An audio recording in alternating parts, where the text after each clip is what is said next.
بسم اللہ الرحمن الرحیم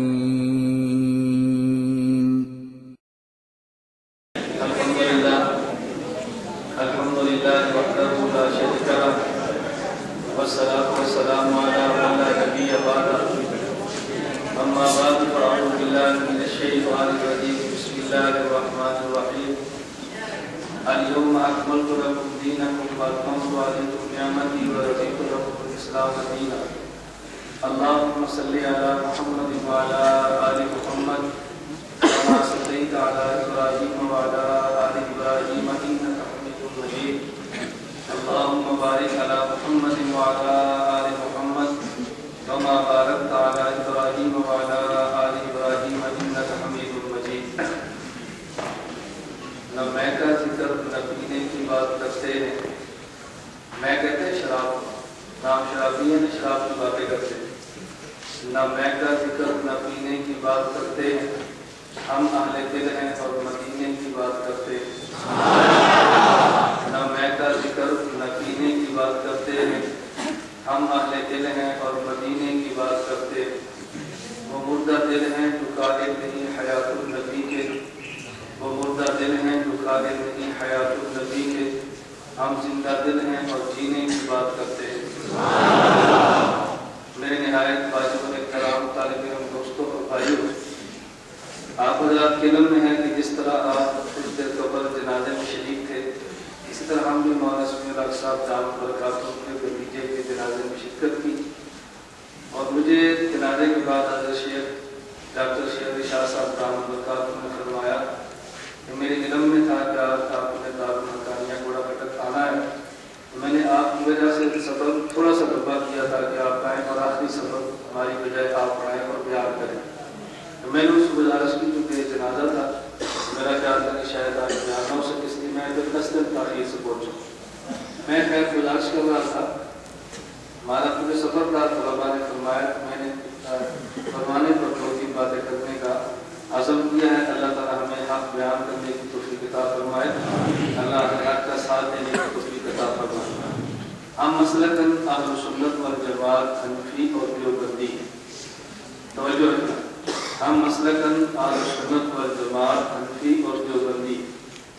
اہل سنت کا مطلب یہ ہے ہم رسول اکرم صلی اللہ علیہ وسلم کو نمائندہ خدا مانتے ہیں۔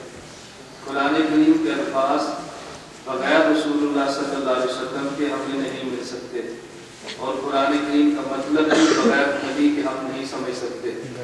رسول اللہ صلی اللہ علیہ وسلم نمائندہ خدا، توجہ رکھیں، کلام اللہ کے الفاظ اور کلام اللہ کا معنی اپنے نبی سے ملتا ہے۔ والجماعت کا معنی صحابہ کرام رضی اللہ عنہم اجمعین کو ہم نمائندہ مصطفیٰ سمجھتے ہیں۔ حضور اکرم صلی اللہ علیہ وسلم کی حدیث کے الفاظ اور معنی ہمیں پیغمبر کے صحابہ دیتے ہیں۔ نبی نمائندہ خدا ہیں اور صحابی نمائندہ مصطفیٰ ہیں۔ اللہ نے کرم یہ کیا کہ جس قدر اپنے نمائندوں کی تعداد رکھی ہے، اسی قدر مصطفیٰ کے نمائندوں کی تعداد رکھی ہے۔ انبیاء کی تعداد 1,24,000 کم و بیش، تو صحابہ کرام کی تعداد 1,24,000 کم و بیش۔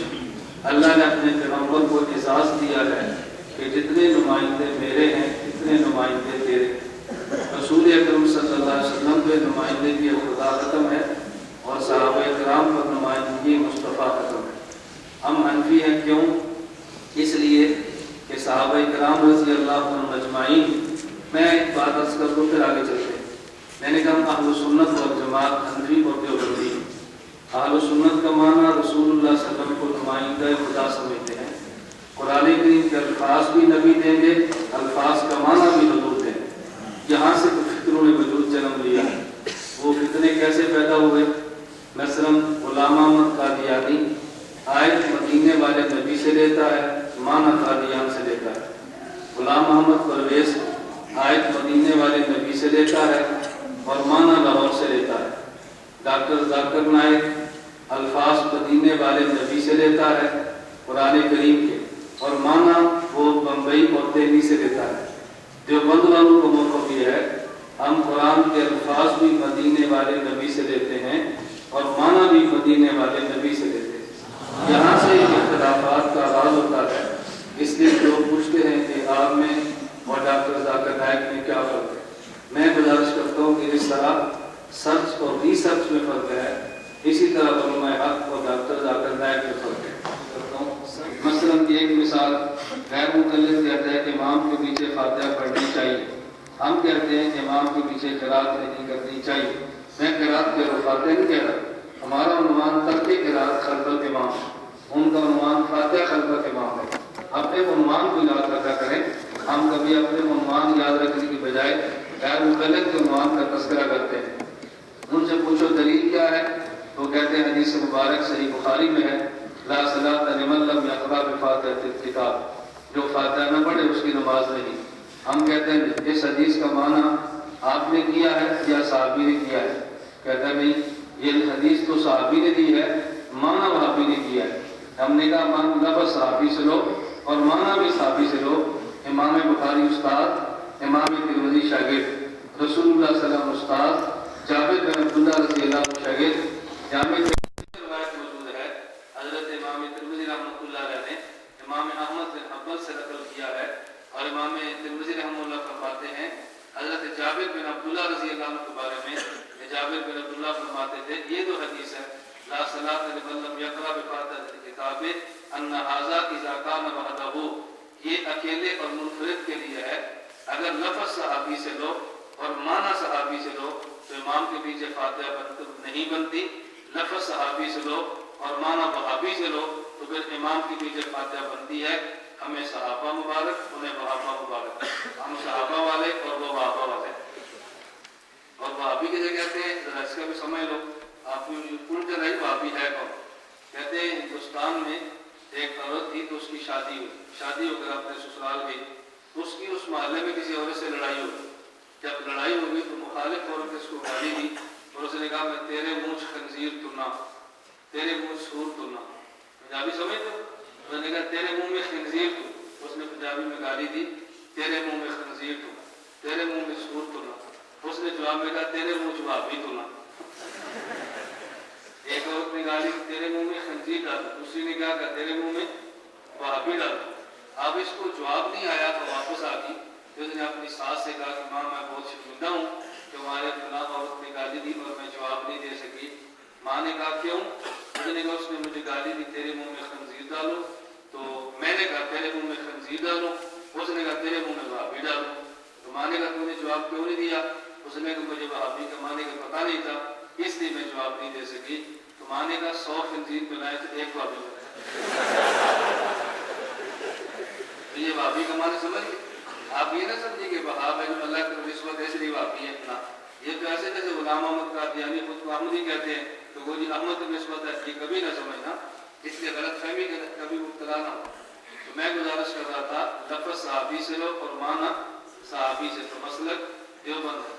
لفظ صحابی سے لو اور معنی وہابی سے لو تو مسلک غیر مقلد ہے۔ یہ ہمارا بنتا ہے، اختلاف بنتا ہے۔ چلے ایک مثال میں اور دیتے تو دورے کے طلبہ ہیں صحیح بخاری شریف کے حوالے سے۔ غیر مقلد کہتا ہے کہ ہمیں داڑھی ہم لمبی رکھتے ہیں، میں نے کہا نہیں بھائی ہم داڑھی تو مشت رکھتے ہیں۔ اچھا بھائی تمہاری دلیل کیا ہے؟ کہتے ہیں صحیح بخاری میں، بخاری کے علاوہ بات ہی نہیں کرتا، اور جب آپ تھوڑی سی بات کریں پھر اس کو بخار چڑھ جاتا ہے۔ کہنے لگا جی صحیح بخاری میں ہے، حضرت عبداللہ بن عمر رضی اللہ عنہ فرماتے ہیں خالف المشرکین وغفر اللحیٰ واحفظ الشوارب، مشرکین کی مخالفت کرو، داڑھی بڑھاؤ اور مونچھیں کٹاؤ۔ ہم نے کہا یہ حدیث تو بخاری میں ہے جو الفاظ صحابی نے دیے ہیں، لیکن اس کا معنی جو آپ نے کیا ہے کہ جانے دو جہاں تک جاتی ہے، یہ معنی صحابی کا نہیں ہے، یہ معنی وہابی کا ہے۔ ہم کہتے ہیں مٹھی رکھو، یہ معنی صحابی کا ہے۔ اسی سے ہی بخاری جلد 2 کتاب اللباس باب تخلیق الاسفار میں حضرت امام بخاری رحمۃ اللہ علیہ اس روایت کو متصل روایت میں حضرت عبداللہ بن عمر رضی اللہ عنہ کا عمل لائے ہیں۔ وَكَانَ ابْنُ عُمَرَ اِذَا حَجَّ بِالْقَمَرَ قَبَضَ عَلَىٰ لِحِيَتِهِ فَمَا فَضُلَ أَخَذَهُ۔ حضرت عبداللہ بن عمر رضی اللہ عنہما حج یا عمرے پہ جاتے تو اس کے بعد فراغت کے بعد اپنی داڑھی کو مٹھی میں لیتے اور جو مٹھی سے بڑھ جاتی اس کو تراش دیتے۔ اگر معنی وہابی سے لو تو داڑھی ناف کے نیچے جاتی ہے، اور معنی صحابی سے لو تو پھر مٹھی بڑھ رہتی ہے۔ اس لیے انہیں وہابہ مبارک اور ہمیں اختلاف سمجھ آ گیا، یہ اختلاف ہے۔ میں اس لیے بات دیتا ہوں کہ طلباء حدیث کے پاس دلائل ہوتے ہیں لیکن ان کو دلائل کے استعمال کا طریقہ نہیں آتا۔ کبھی جنازے